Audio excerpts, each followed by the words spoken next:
Welcome to Issues and Answers with Diane Kinderwater.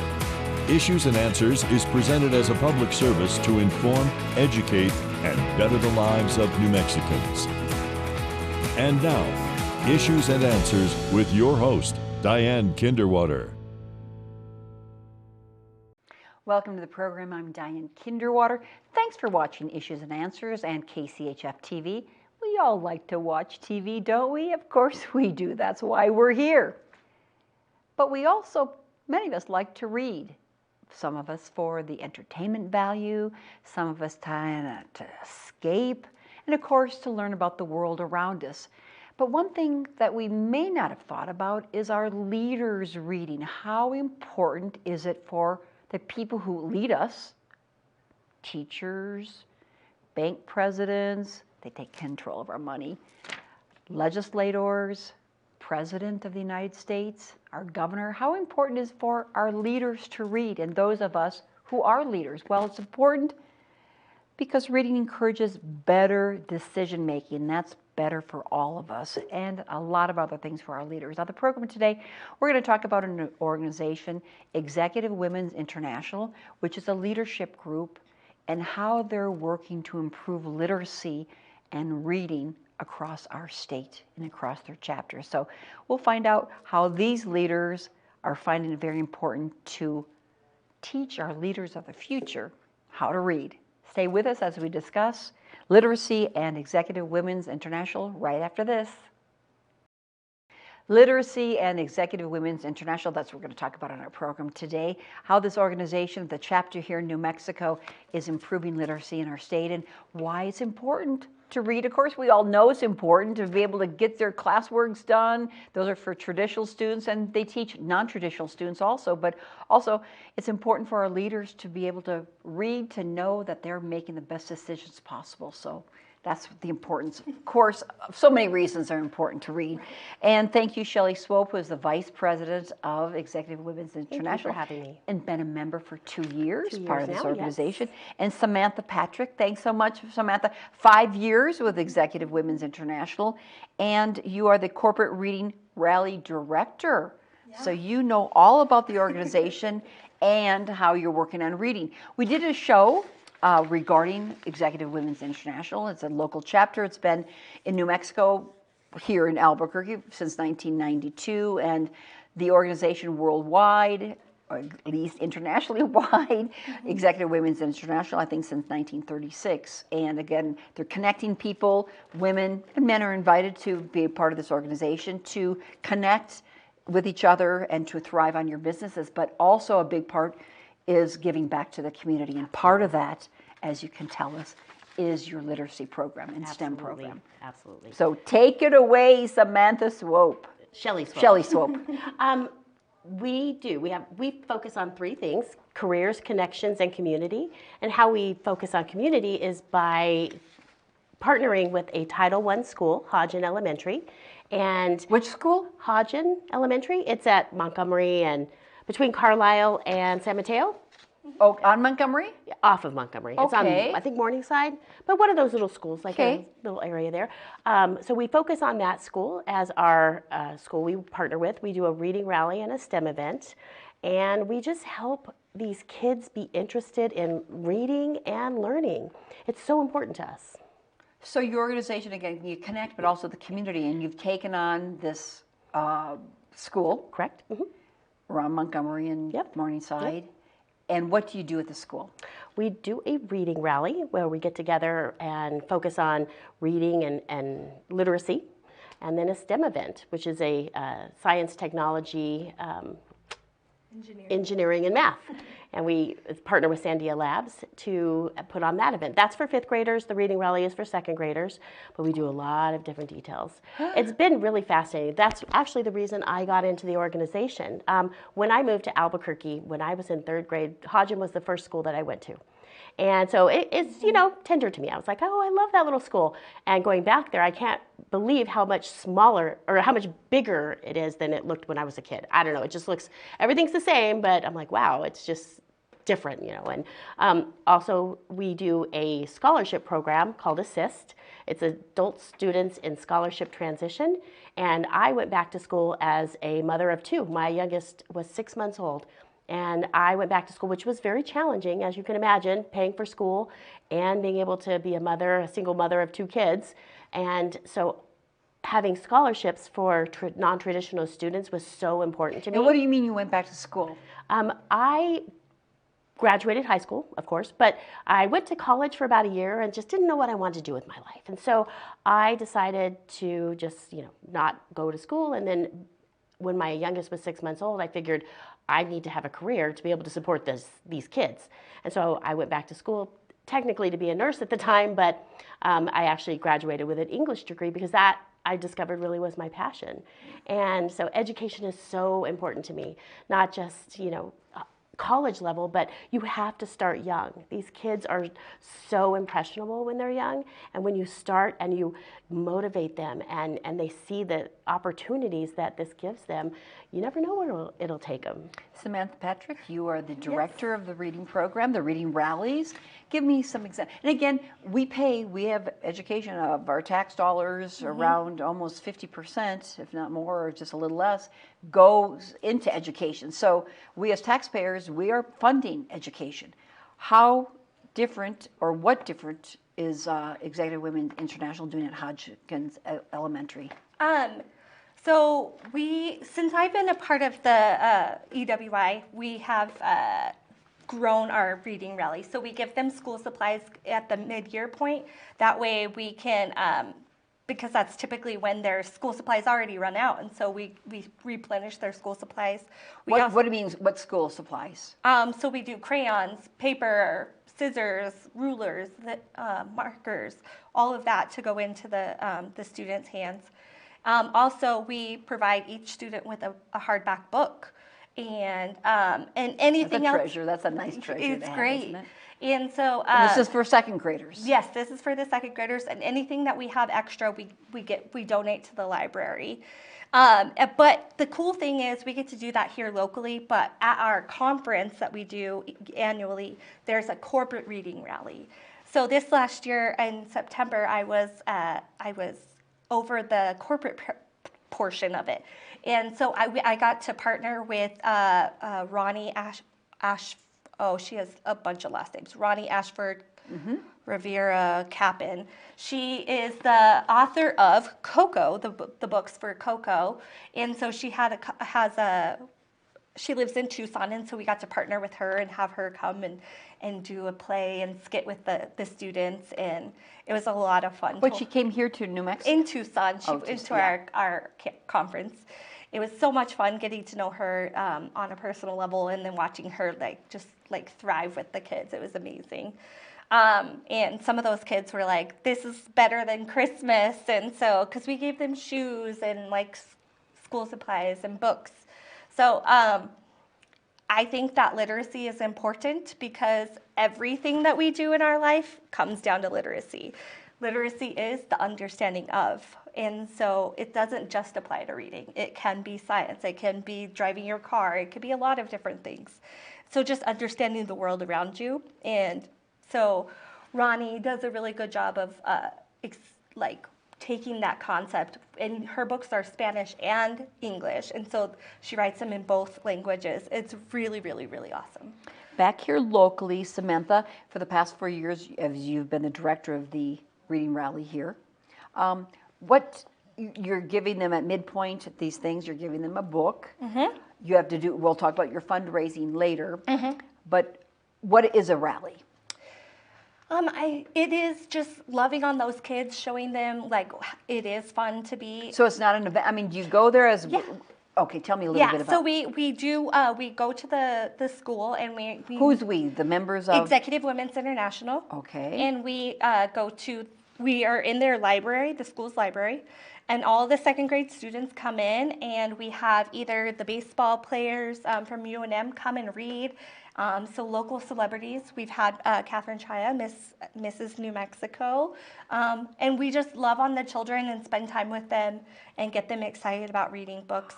So you do that once a year? How often do you do the rallies We do that once a year, just right after the Christmas break, so that they can get kind of remotivated. Yeah. So the members come. I mean, there are around 30 people, 30 women in the local chapter of Executive Women's International. How many of them would show up? And you read, and you bring some celebrity baseball players, or Yeah, I think most of the core, so probably about 10, 15 of us, some people, it's not as full-time that they're involved, but we do have a pretty good group. So the school gives you what, an hour, or how long is a rally? I think it was about 2 hours that we get to spend with them. So Second graders. So what do you do at the rally?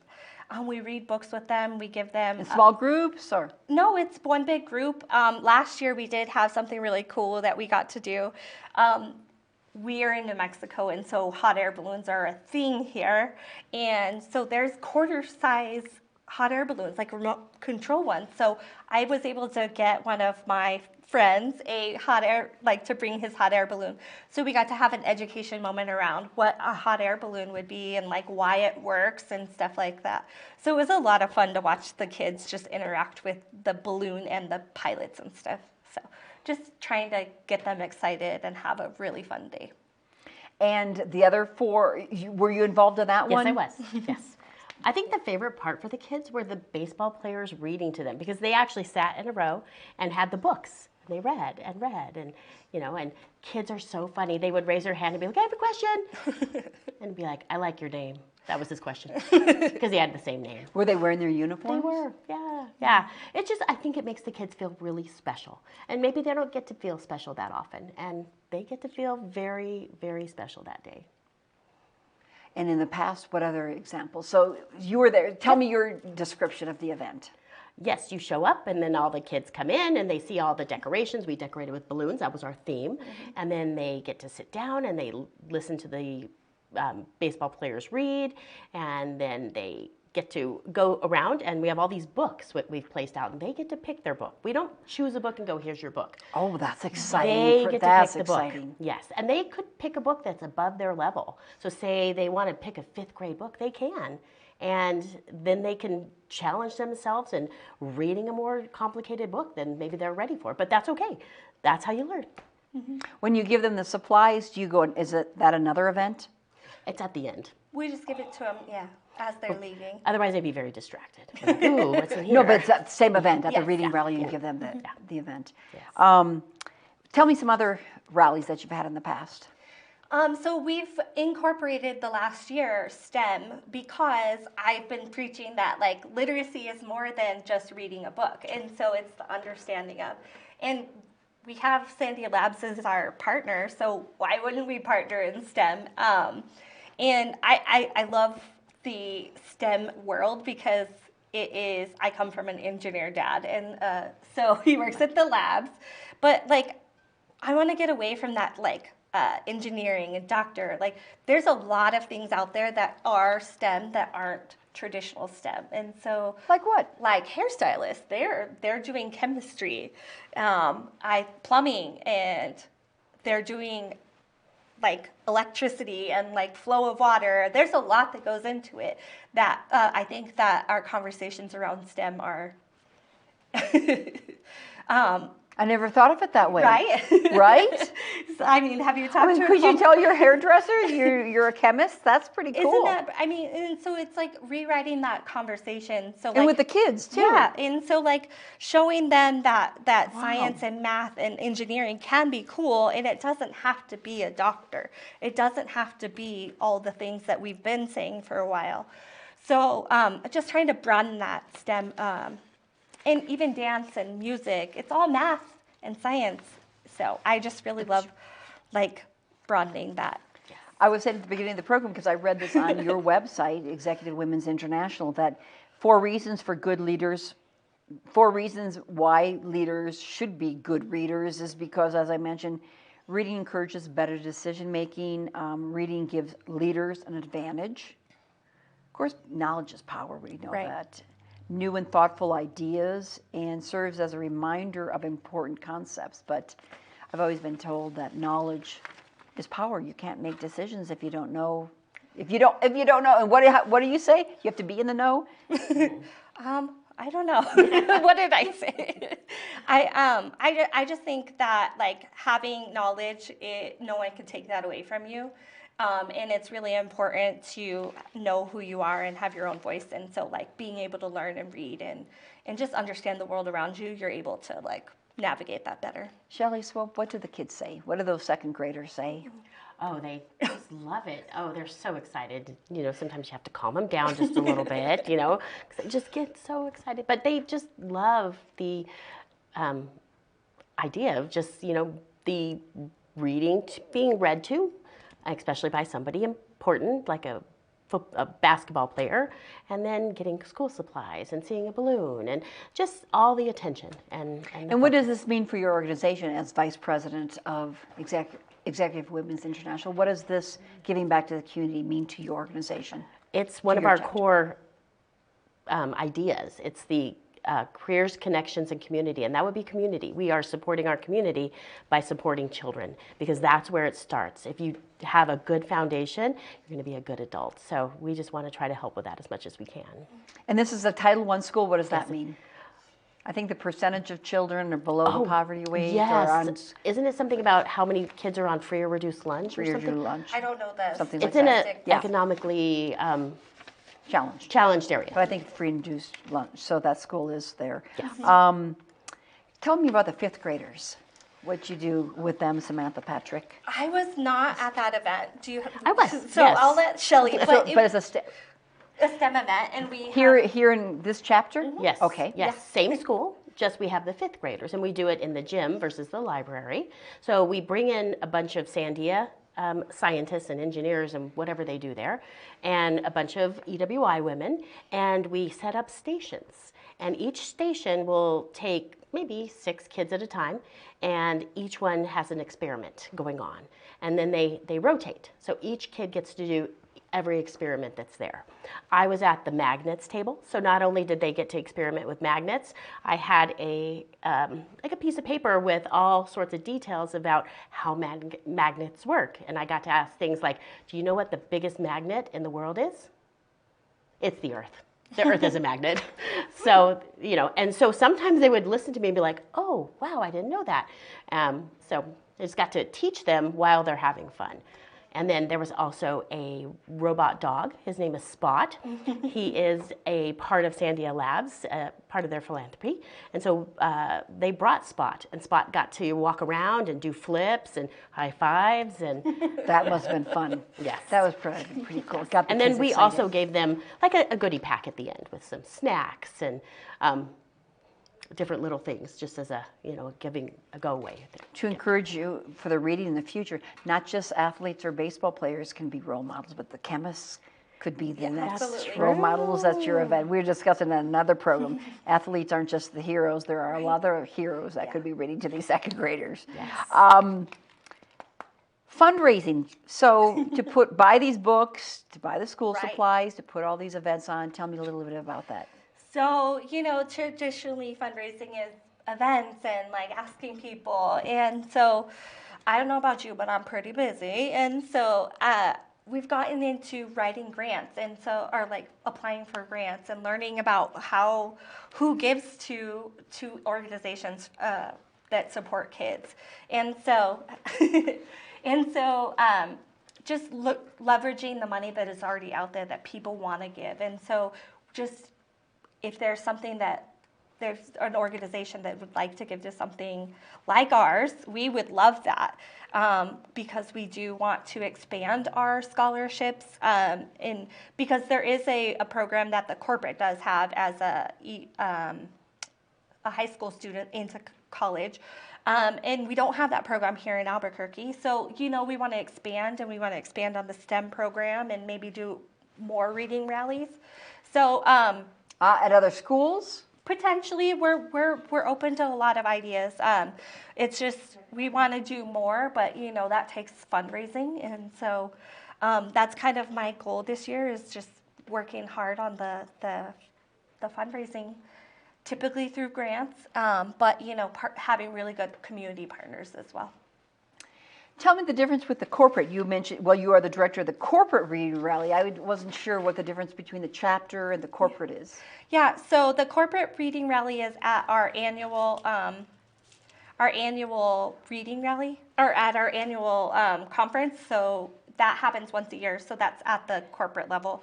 But if we have the scholarship, we have our reading rally here in Albuquerque, and then there's the one at the conference. Yeah. Ah, Yeah. okay. So I was on the corporate board for 2 years.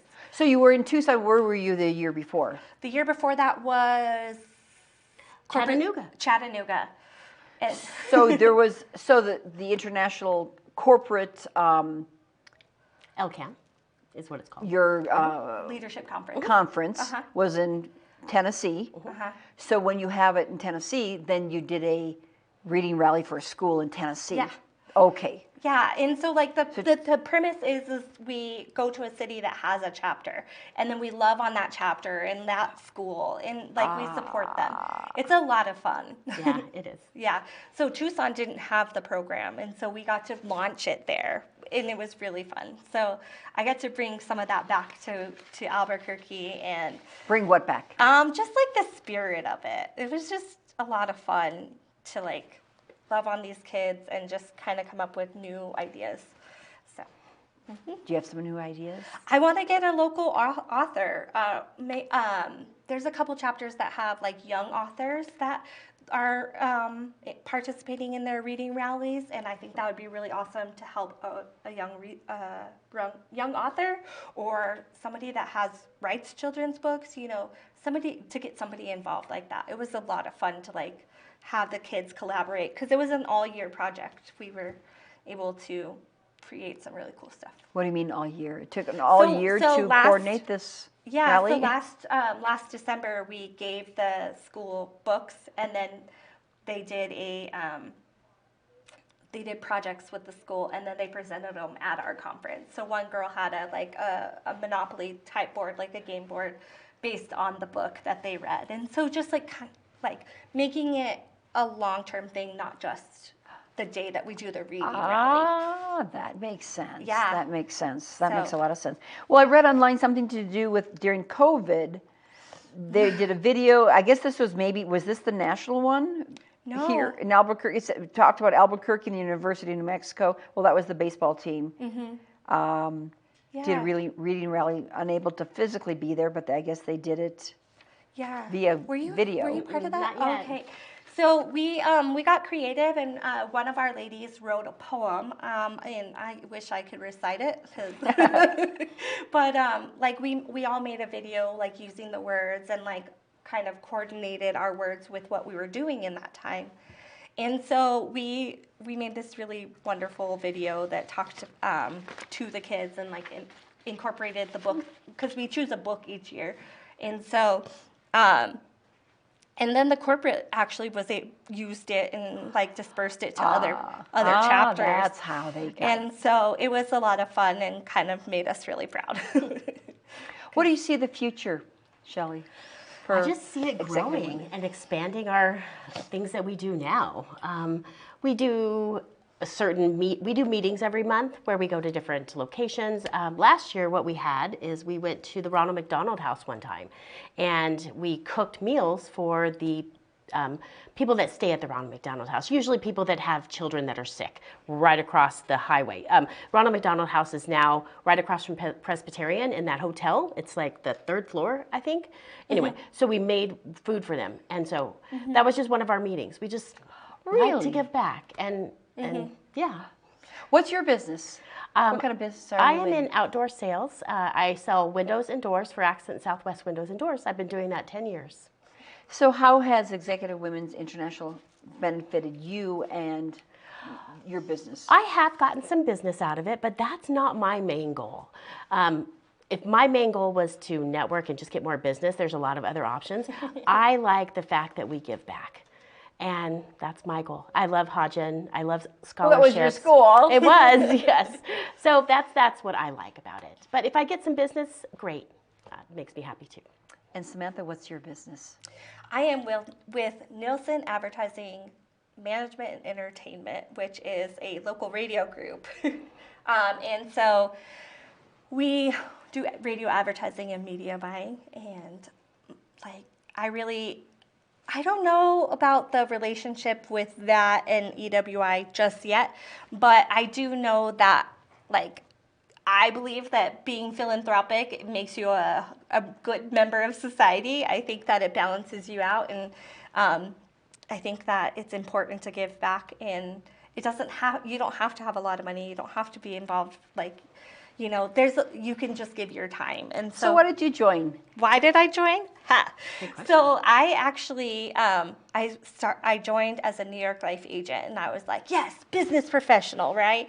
And so I thought every month I'll get all this business training, and then I got on the board, and then I realized that the real professional development was like my character, like learning my leadership skills and all of that. It wasn't the direct sales stuff, but I learned a lot about who I was, and like just, you know, learning to lead, and I worked my way up to the corporate level, and that is a whole different like ball game than just like a local board. And so just a lot of professional development and personal development just from being involved. And both of you are so enthusiastic about the organization. Executive Women's International, how can we find it?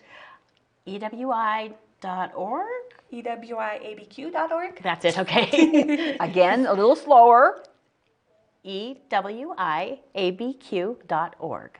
Or you can just Google Executive Women's International like I did, and it pops up. Well, thank you, ladies, for all you're doing in the community and for being a part of this program and sharing. Thank you for having us. Executive Women's International and the importance of just not the connecting but the character development and really the community of it all. That's pretty amazing. And you're smiling so big, both of you. You're excited about the organization. Absolutely. Yes, it fills my heart. Yep. Yeah, I'm definitely better off. Yeah. And our community is too, especially the kids at Hodgkin. They are. Shelley Swope, Vice President, and Samantha Patrick. Thank you for being a part of this program. And thanks for watching. I'm Diane Kinderwater. Make it a great week with your family. We'll see you next time. Bye-bye.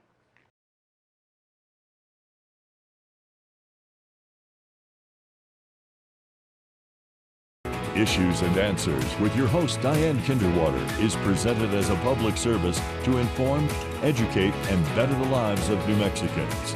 To comment on today's program, email us at info@kchftv.org or call us at 505-345-1991. Join us again for Issues and Answers with Diane Kinderwater.